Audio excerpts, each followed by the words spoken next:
You're literally doing this for the first time after No, I did. I've done one or two things, but I just moved back to Bombay with my husband. finally. Finally, yeah. We were in London for a couple of years, and we've decided to move back because we want our child to be around his grandparents. So yeah, I'm back in Mumbai and I'm back at work. That is definitely good news for all of us. So that means we get to see you a lot more. Yeah, hope so. All right. So very quickly, sometimes before we receive the big good news, bringing the most precious gift, can we please request the media to settle down? We cannot start like this.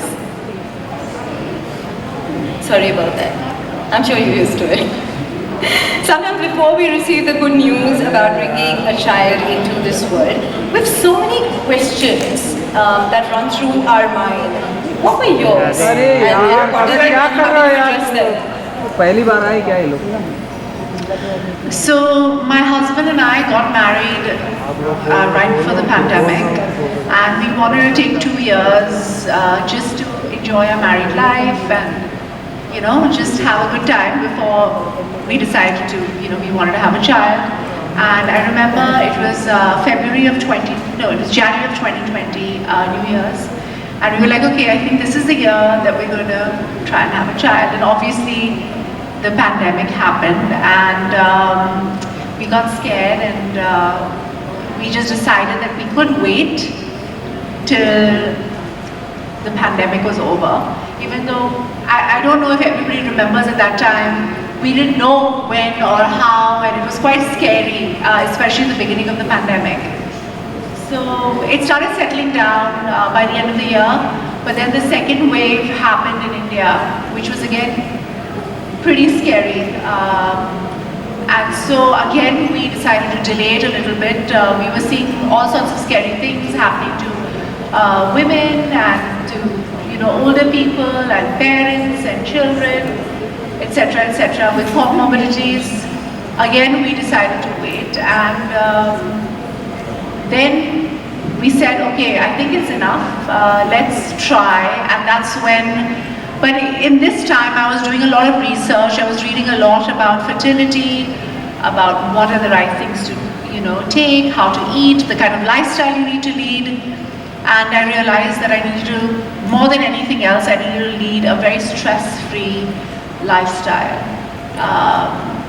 And yes, and the supplements and sleeping on time and eating right, and all of those things come in, and they play a huge part as well. So I'm very happy that Prega News is taking a more holistic and a full approach to pregnancy. Right. I love how, as women, we're so accurate about the dates in our lives. No? Yes. We just know all the dates that things happen, like you mentioned, the New Year's that we decided.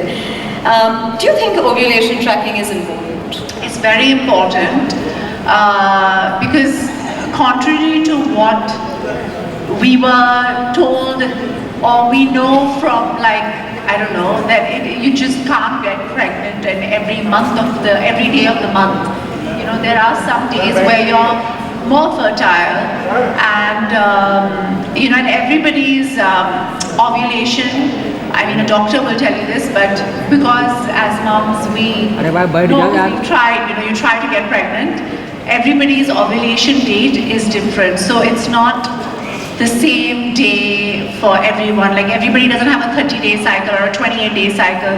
I have a 32-day cycle. Some people have a 28-day cycle. Some people even go up to 35 days. And those 5 days when you're ovulating, before and after the ovulation, are those 5 days when you're the most fertile, and an ovulation tracker is your best friend at that point. Because those are the 5 days where you are most likely to get pregnant. So I did use an ovulation tracker with an app to get pregnant. There was an app called I don't remember the app right now, but there's a really good app that I had, which I would check my temperature and then pee on a stick to know am I ovulating or not ovulating. So yes, it was my best friend. So I'm so glad that they're coming up with, they have these beautiful ovulation Yeah. trackers. Right. You mentioned about eating healthy, eating right.